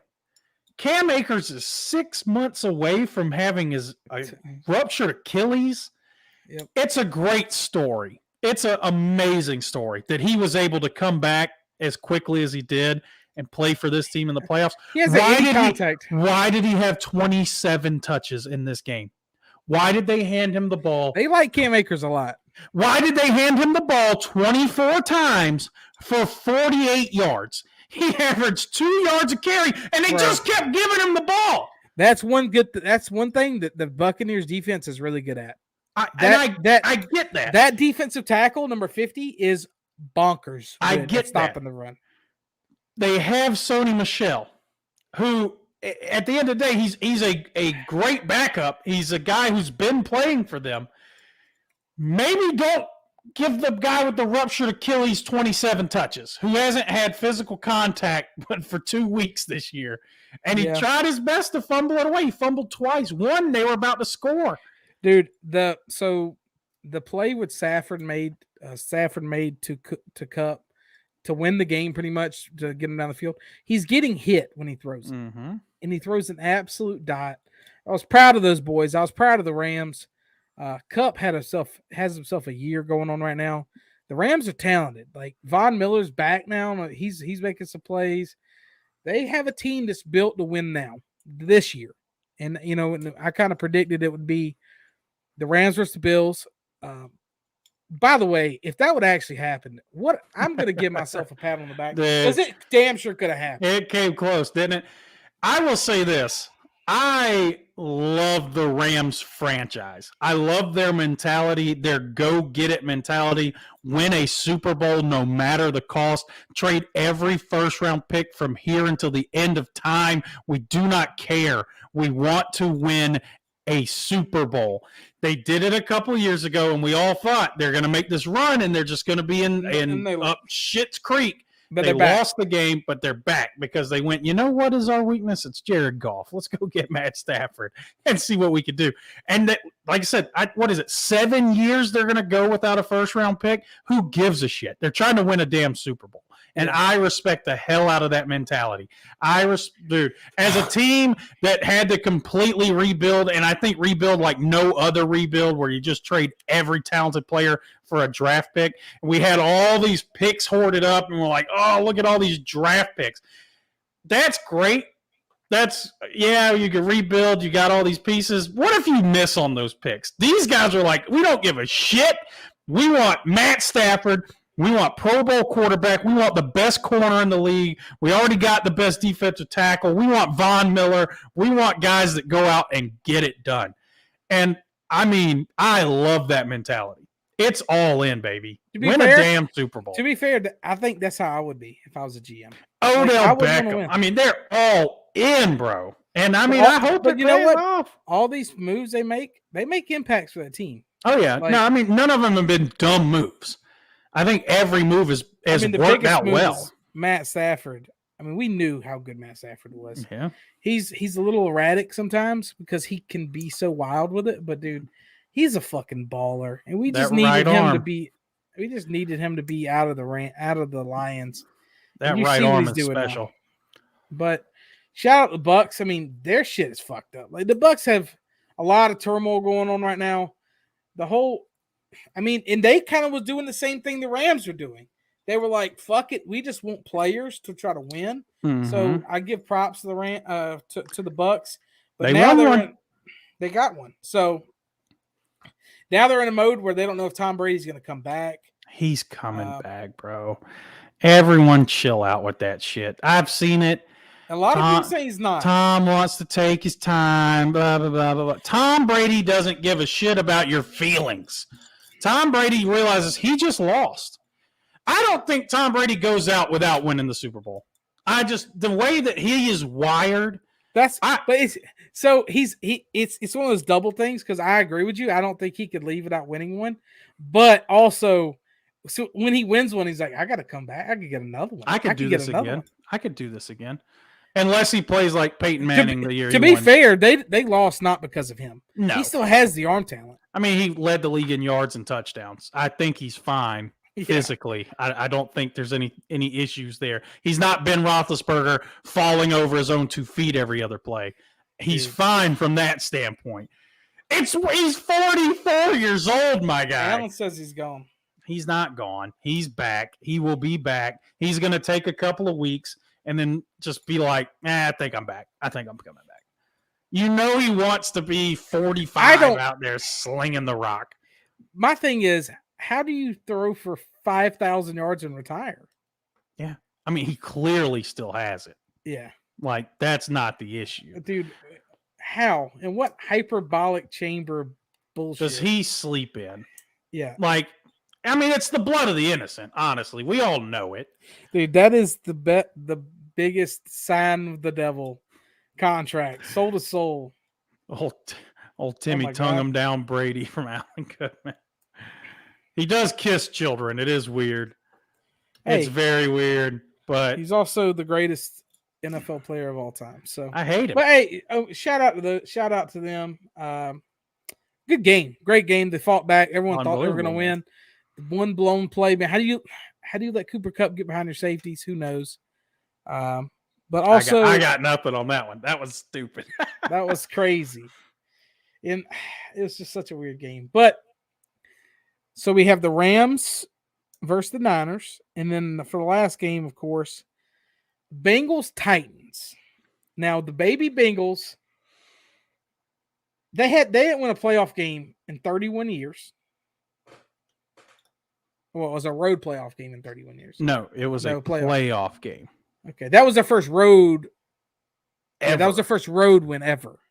road playoff win ever as a franchise. They're going to the AFC Championship, my guy. And you know what, dude? That Chiefs defense better get ready. I mean, they already beat the Chiefs once. It's not out of the realm of possibility. No, I mean, I think Chiefs are probably a 8-9 point favorite. Yeah. But, dude, how good that offense is, and more importantly, how good Joey B is. The Chiefs secondary is so bad. This is about to be a shootout, boys. Like, this game's about to be wild because that secondary is awful. Joey B with those wide receivers out there. You thought that, like, no, I will say, I mean, clearly what Josh Allen did was unbelievable, but Joey B with that, you know, running back and wide receivers and stuff, dude, they're so much better than the Bills skill position guys. I mean, just, you know, we say, going back, we sat here, me and you, we did our season projections. I think we both had them under 5 wins. I think both of us had them at like 4 and 3. We knew how special the offense could be. Yes. Their defense is a bunch of no names, and their defense is played out of their minds this year. Yeah, they actually played good. And their offensive line is very bad. Joe Burrow got sacked 9 times. It's very bad. Joe Burrow got sacked most ever sacked in a win in playoff history. He got sacked 9 times, and they won the game. They got to protect him. They got to protect him. This season is clearly, no matter what, a huge win for the franchise. They've got to, but they got to address that offensive line. They've got to protect that man. He is special. He is a winner. I mean, clearly you saw what he did at LSU. You've seen what he's done with this franchise and taking them. All right. I don't think people really don't understand how good he is. To win at the Bengals. The Bengals is like winning at the Gamecocks. You know what I'm saying? Like harder because it's been 30 winning years. At the Bengals is like imagine winning at the Lions.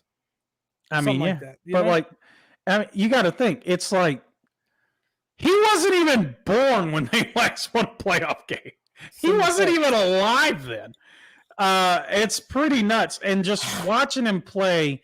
You know, we've, like I said, some of these quarterbacks have spoiled us. You touched on Justin Herbert and the things he did so quickly in his career. And we talked about the arms. You know, you look at Stafford's arm, you look at Josh Allen, Mahomes, Herbert. Burrow's arm isn't quite there. It's not that kind of arm. It's not, he just flicks it 60 and makes it look effortless. But where he wins is mentally and his accuracy. His ability, he's not an athletic dude. He's not going to run on you like Allen will or like some of these other guys can run. He's not going to do that. But his ability to manipulate the pocket long enough, and he keeps, and this was the biggest trait I saw from him in college that 1 year at LSU, is no matter what's going on around him, he is always looking down the field to make the throw, because that's where a lot of these big plays come from, are broken plays. Someone gets lost in coverage.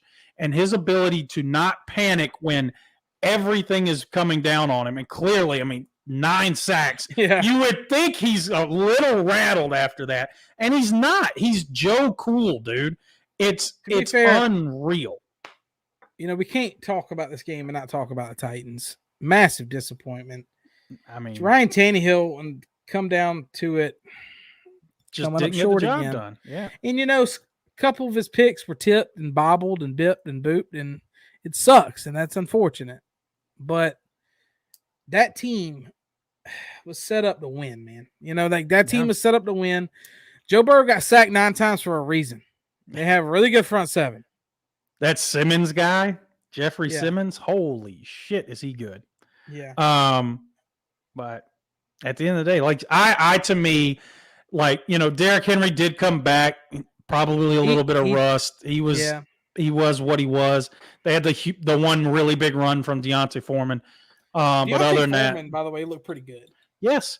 I don't understand. I never understood why he wasn't the immediate go-to when Derrick Henry went down. Right. You know, they did that thing. They brought Adrian Peterson in and tried to clearly, like, Deontay Foreman's not Derrick Henry, but he's about as close as you're going to get. Yeah. So, I mean, and he showed it. I mean, he had I think 130 yards against Miami. I think the Titans had a little bit of a choke job from For top to bottom, sure. from head coach, offense coordinator to the players that played. I mean, Tannehill made some big throws. He had a couple bombs to AJ Brown. He had, a couple nice little throws to Julio.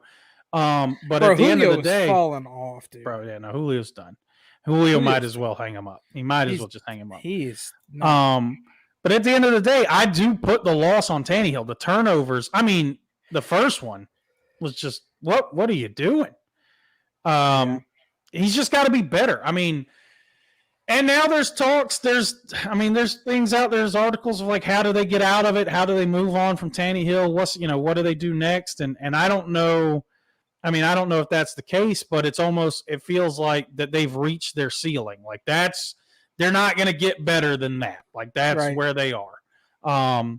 So we'll see. I mean, I think that's the case for a couple of teams. I think Baltimore had already hit their ceiling. Like they're not going to be better than what they were the year Lamar Jackson won MVP. Mm-hmm. Like there's certain teams that just get to that point. You're like, I think that's just as good as they're going to get. And I think, honestly, with the Titans, with Ryan Tannehill, as good as he has been for them, I think that's their ceiling. They're just not a Super Bowl team. They're not a Super Bowl team. They're a great team. Mm-hmm. They're one of the better teams. And you know what's I think is the hardest thing for these GMs is to recognize that. Yeah. Is to go, this just ain't going to get it done. Because there's so much unknown when you do that, especially the quarterback position. It's such you've got a good guy. You've got a good and that's why I like the Rams, what the Rams did. Yeah. The Rams realized. I mean, even the 49ers going and making the Trey Lance pick. You see what the 49ers thought process is here, and you see it playing out. This team is very good at football. Their quarterback is the weakness. If Trey Lance becomes a top 10 quarterback in the NFL, that team all of a sudden is scary good. You remember when Kaepernick was good? Kaepernick sat behind Smith and then ended up taking over the reins. And they went to a Super Bowl. They went to the Super Bowl. So, yeah, I mean, you see what some of these teams are thinking is like they went to the Super Bowl with Garoppolo. Garoppolo, in all fairness to him, as I don't think he's that good. I never understood I don't think anybody. Remy, the love. You're on an island there. Well, no, I mean, I will say they're the 49ers thought it. They made him the highest paid player in the history of the game. So they thought that, and then they drafted a quarterback with the top 3 pick. But in all fairness to Garoppolo, like I said, I don't think he's good. But if you look at it, 2 years ago he was healthy. They went to the Super Bowl. Last year he wasn't healthy. This year they're back in the NFC Championship game. So I mean, he does something right. I just think that, like I said, if Trey Lance becomes a star, then that team is next level good. Yeah, because that team they have some sick players on defense. Like they do, and their offensive line is good. They run the ball good. They got skill position guys. I like Shanahan. I know a lot of people give. I like their coaching. I like their coaching. He's done as good a job as you could possibly ask them to do. I mean, he took them to a Super Bowl. I mean, and last year, their entire team tore their ACLs. Yeah, they were all injured, every one of them. So, yeah, I mean, great job by him. And like I said, I think you see – I think the 49ers, exactly what we were talking about with the Titans, the 49ers saw that. Like they saw, okay, this is maybe we win a Super Bowl, maybe. But it won't be because of Jimmy Garoppolo. So if we can fix that. But I think the Titans kind of need to take that look and – but the issue is like we talked about, it's such a risky move because if you move on from Tannehill, where do you move on to? Tannehill, get to who? Aaron Rodgers. I mean, if you get Aaron Rodgers, yes. You can't. The draft is such a crapshoot. Who knows with this class of quarterbacks if any of them are any good? We don't know. I mean, none of them jump off the page as like an elite prospect. So it's tough, man. It is a tough role to fill of like, do you move on from a guy that has gotten you to the playoffs consistently? He's played good football, but like you said, at the end of the day, he has to be better in the playoffs. I don't think they can. I just don't think they can.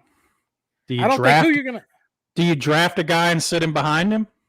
I think maybe that's your best bet, but then like I said, you better hope you hit that pick or you're just right back. You're just right back in the same spot again next year.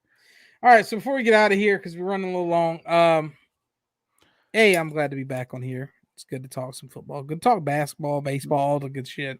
We haven't really had the interaction that we're used to in here, but hey, it's gonna be live, it's gonna be recorded and saved on YouTube. Mm-hmm. So if you're watching this later on down the line, we appreciate it.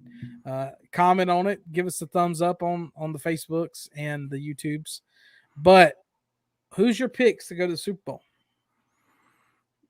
Chiefs, Rams, Super Bowl. Good Super Bowl. That'd be a good Super Bowl. Good Super Bowl. My heart is Bengals. My head is Chiefs.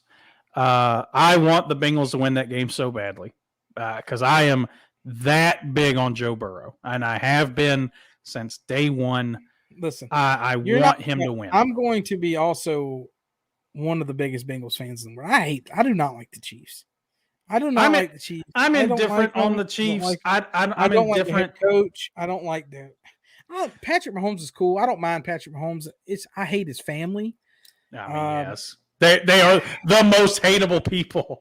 Dude, I can't think of. Did you see him miss the whole fans? Like, did you see his the champagne? Yes, I saw it. They're awful. Jackson Mahomes is awful. Jackson Mahomes might be like worst human on planet Earth. Yeah, he's up there. Yes, I hate them, and I honestly don't know if he likes them. Like, no, you look at the pictures when he looks miserable. Yeah, Jackson Mahomes and Patrick's wife or fiance or whatever get along too well.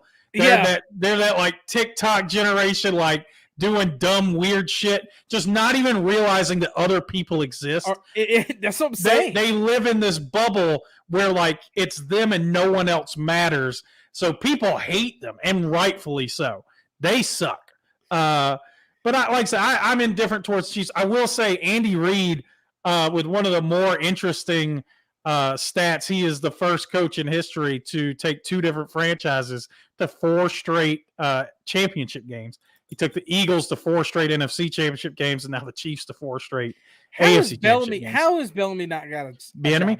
Well, Bieniemy, sorry. Part of me, either A, he's awful at interviewing. I mean, he's got to be. Maybe, I guess. But also, it's one of those situations. He is the guy who works for the guy, but dude, come on. I think that's more of it. Is he's the guy that works for the guy, and I think all of the credit goes to Andy Reid. But at the end of the day, somebody should be giving Bieniemy a shot.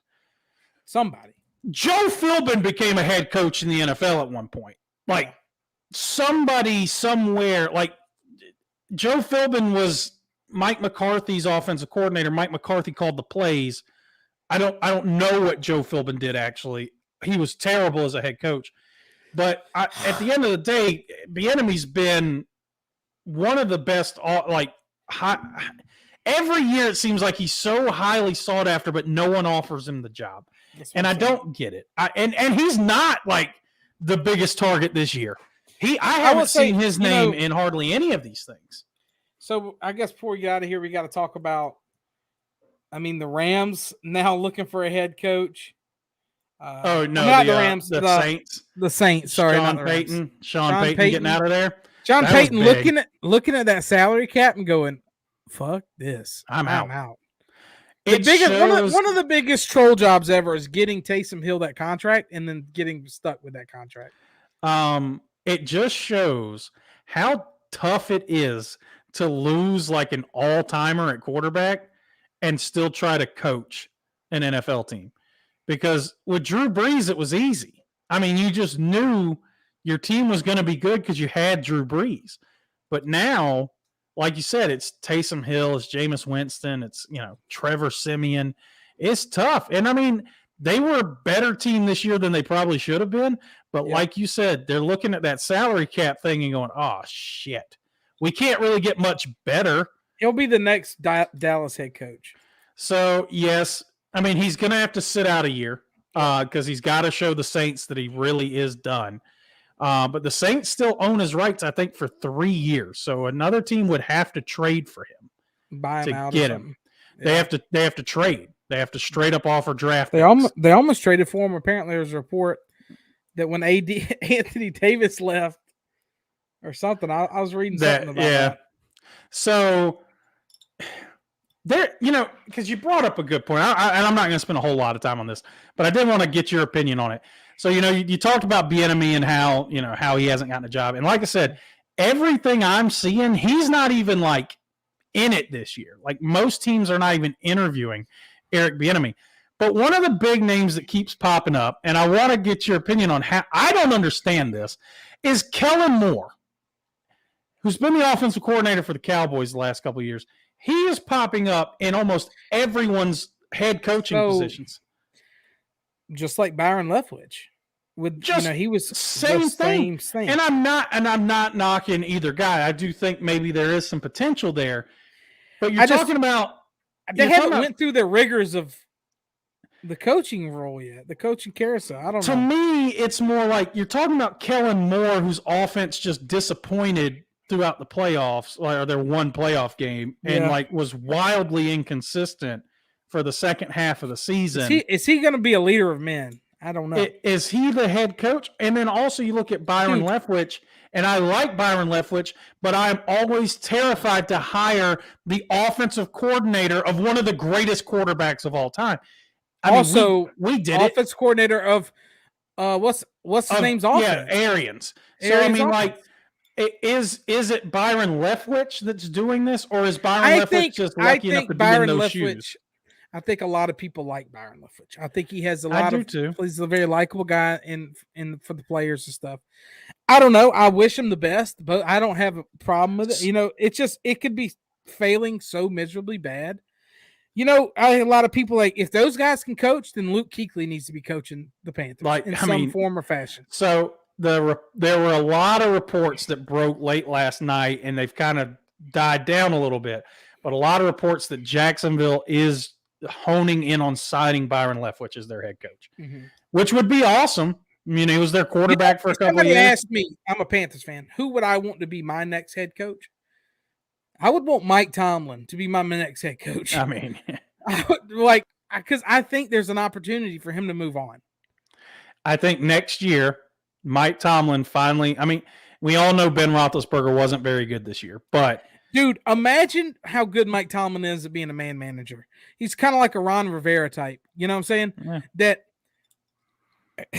He kept that team under wraps for so long with the nut jobs that was going on. Le'Veon Bell, and Antonio Brown. You have the rape allegations on Big Ben. You have all this shit going on, and you had it together. And you have the little muscle guy who's Harrison, the linebacker. James Harrison. James Harrison's a crazy insane dude. Troy Polamalu, weird dude. I don't know. I just don't think that he gets enough credit for as good as a head coach. Did you see Antonio Brown this week? Did you see all the stuff with him? Dude. Posted a picture of him in a Ravens uniform. Yeah. Posted him a picture of him waving goodbye with Tom Brady face. Yeah.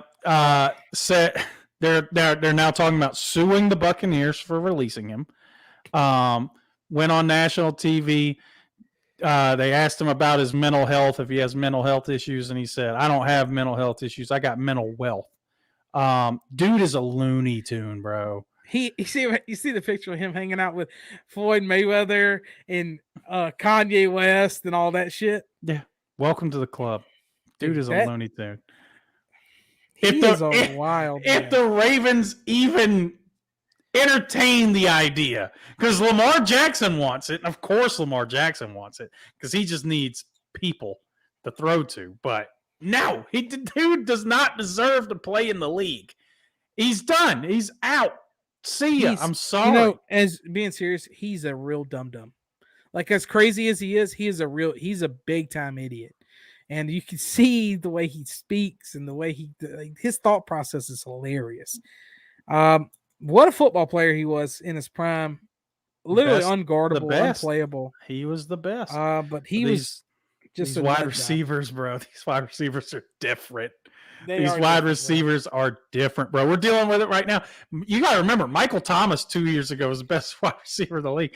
He hasn't played year and a half. He's just been out. He's like I'm gonna get my ankle surgery now, I think right I'll before wait camp, till training camp. Then I'm gonna do it. camp. Then I'm gonna get my. They're like, wait, what? These wide receivers are built different, bro. You gotta be careful with these guys out there. Yeah, I it's mean, crazy. it's That's the nuts. cool part about Debo. I think Debo is just a dude. He is like he wants to win. Yeah, he seems level-headed so far. It's like the coolest part about all this that's going on right now is I have a lot of guys I can root for out there. I'll root for Matt Stafford, root for Joey B. I did. It's cool. I think the playoffs right now have been insanely good, insanely competitive. It works perfect for me. Tom Brady's out, Josh Allen's out, Aaron Rodgers is out. I can enjoy the playoffs. And I know Josh Allen's your boy.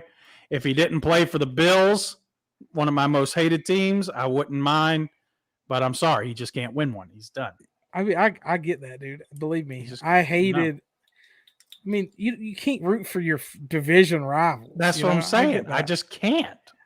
And I understand that. That's why I don't fuck with you about it, to be honest with you. I mean, he is what it is. It makes sense. I'm a realist, and I have eyes, and I can see that clearly the dude's talented. I'm never gonna just give in, though. I'm just not. Right. He sucks. He's bad. He should have. I hope I hope the Dolphins turn around and make it there one day. I don't like. I said I like a lot of AFC teams. I just want a playoff win. There's a couple that I do not like. I just want to win a playoff. Yeah, it's been 22 years. To be fair, I'm to the point now with the Panthers that like we shouldn't even field a team next year. What the Panthers did with Ben McAdoo, and I mean, just an absolute joke. In all fairness to you, bud, it's only one more year because McAdoo's gone.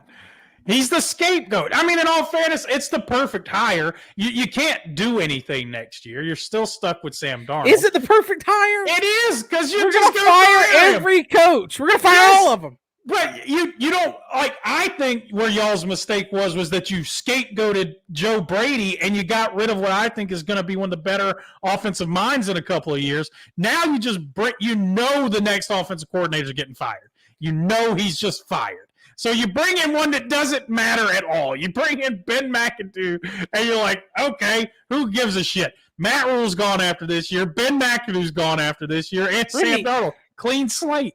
I care because the division is becoming wide open. I get it, but imagine if you did hire a good offensive coordinator and they fire the head coach. He's like, nah, dude, I'm bringing in my guy. Then it's irrelevant. So yeah, Ben McAdoo's the scapegoat. I said it a couple weeks ago when we did this, that offensive coordinator position is maybe the last job I would have wanted in the NFL because it doesn't matter. It doesn't matter. You're getting handed Sam Darnold, and this is what you have.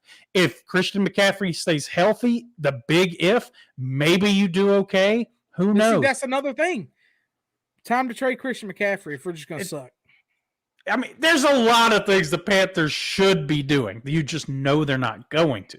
So I think Ben McAdoo is a guy you look at and go, who gives a shit if we fire Ben McAdoo? Ben McAdoo's going to get fired like week 5. Yeah, it doesn't matter. You just fire him, and then you hopefully find the right one next time around with a quarterback.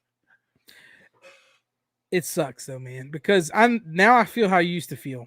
Like, the season's not even here, and it's already over. And it's over. Yeah, it sucks, right? It's like, yep, who gives a shit? Who gives a shit? The season starts in 8 months, and it's already over, and I'm done. Yeah, no, it sucks. But what's almost just as bad as coming into a season thinking you're going to win 12, 13 games and fucking have to go 8-1 just to win 9. Mr. Positive Vibe said, on a side note, before we get out of here, we have a Sacramento Kings question. Oh, the Sacramento Kings will ever improve? They suck every year. I'm currently on my other monitor since I'm a Hawks fan. I'm watching the Hawks beat the shit out of the Sacramento Kings. Currently, the game's almost over. I don't know. The Kings had that run. it was like late 90s, early 2000 Kings. That was my squad, dude. They were insane. That was my squad. To answer the question, no. The problem is they're stuck in that Timberwolves-y grind of trying to find a guy. The biggest problem also with the Kings is they miss big on what's his name from Duke? Power forward Brad Bagley. You draft a high pick, you gotta hit on them. You're gonna be stuck back for a while. I like the Kings need one of two things to happen.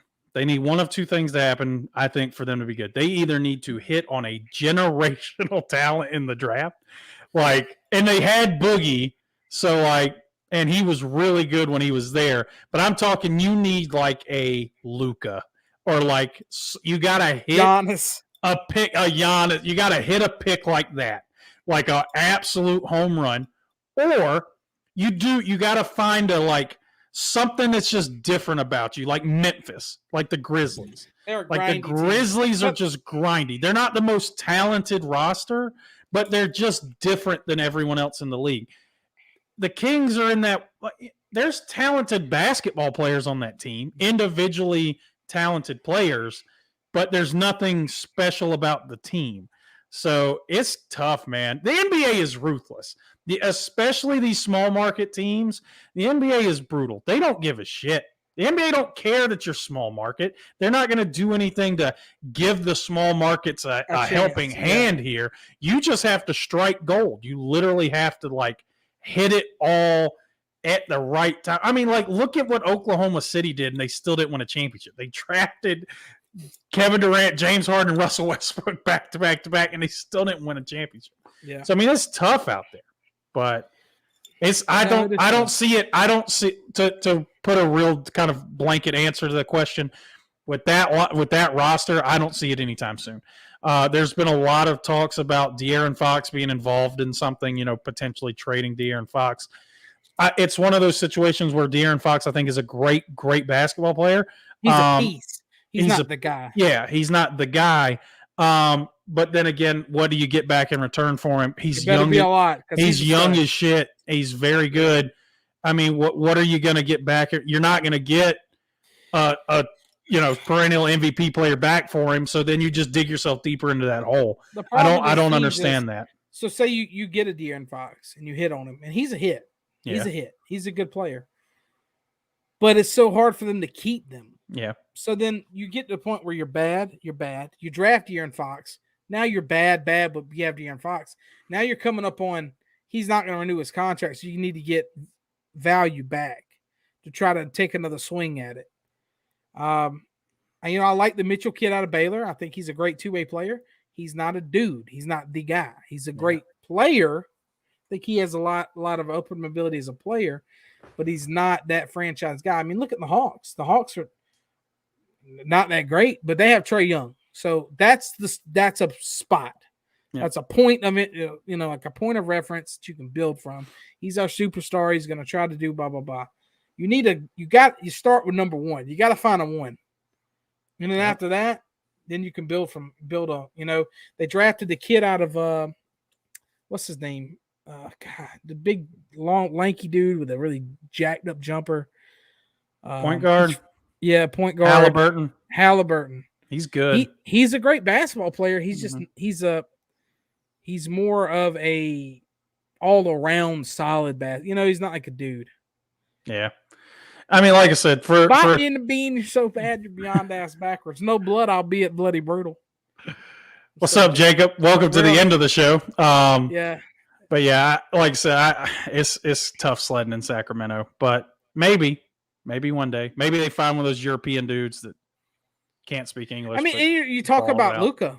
Luka's amazing. Yep. But you still got to build around him. As good as Luka is, they haven't won a playoff series yet. Yeah, I mean, as good as he is, but I think he's a guy. That's a point of reference. I think that Luka's a generational guy where people are going to want to play with Luka. At some point, they're going to be able to draw in like a free agent or something. The big issue with Dallas right now is Kristaps and Luka can't play together. I don't know what it is. I've yet to figure it out. They cannot play together. They cannot coexist. And how are you going to move that contract? And how do you move that contract? I don't think you can until it's at the very end, and then you move on from Kristaps and hope you get another big name piece that wants to come and play for you. But even Dallas is a little bit different because Mark Cuban will spend the money. Mark Cuban don't give a shit about spending the money. He'll spend it. He'll let his team go in the tags. Yeah, he'll spend it. When you say spending money in the NBA, that means he don't give a fuck about the salary tax. Yeah, going in deep with all that. You're talking money. because Yeah. like once you hit that salary, like once you hit that tax, bro, Jesus Christ. There was one they were talking about, one of the trades the Lakers could potentially try to make, and it was like going to put them 12 million over, and it was going to cost them an extra 33 million in luxury tax. So you're talking for Luxury one tax. player, the contract's 12, you pay 33 in luxury tax. That's a $45 million player. So Russell I just think Westbrook. it's cool. I think it's cool that owners will dip into their pockets and try to win. I always, end of the game, you're playing a sport. You're not playing the sport to make money, to make it fans. Yeah. You're playing to win the game. I do appreciate an owner that's willing to do that, but I don't like that the sport just allows that to happen, because it does give the big market, big money franchises such a leg up. That's why I think like what Milwaukee did last year is just so unbelievable. It's a franchise that's not going to do that. That's not going to pay $50 million in luxury tax to win a championship. They got Giannis. They developed Giannis. They got Chris Middleton. They turned him into a good basketball player, and they found the pieces to fit around what Giannis can do. So, like I said, I think that's what it takes for a team like Sacramento is they just got to hit it big. But boy, do I miss those old Sacramento teams. God, they were a lot of fun to watch. Yep. Mike Bibby, Doug Christie, Chris Webber. J-Will. They were nice. They were nice. But we're going on an hour and 46. It's good to be back. Good for everybody to hop in and chat it up a little bit. Thanks for hanging out with us. It was fun, brother.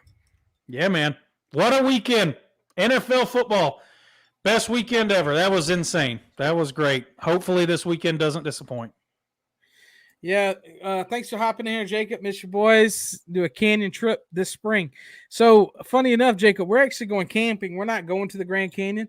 Next Friday, we're going camping below it's called a Roosevelt Lake. It's a giant lake. There's a river that runs off the back of it. We're going to camp off the river. It's going to be in the 70s during the day and around 45, 50 at night. So we'll get cold at night, but I'm looking forward to that. So camping's already starting up, but yeah, definitely try to do it. Well, Remy, it was fun, brother. Stay safe out there. Continuing opening up people's bank accounts and cashing them checks and snapping them necks. We appreciate everybody hanging in here and listening to us ramble on about random stuff. So we will holler at y'all next week. Make sure you hit that follow button. Make sure you hit that like button, subscribe button, all the buttons. Hit them all. Turn on the notifications. 2022, baby. We're gonna go hard. We're gonna go hard this year. So 2022. But we will holler at y'all later. Peace.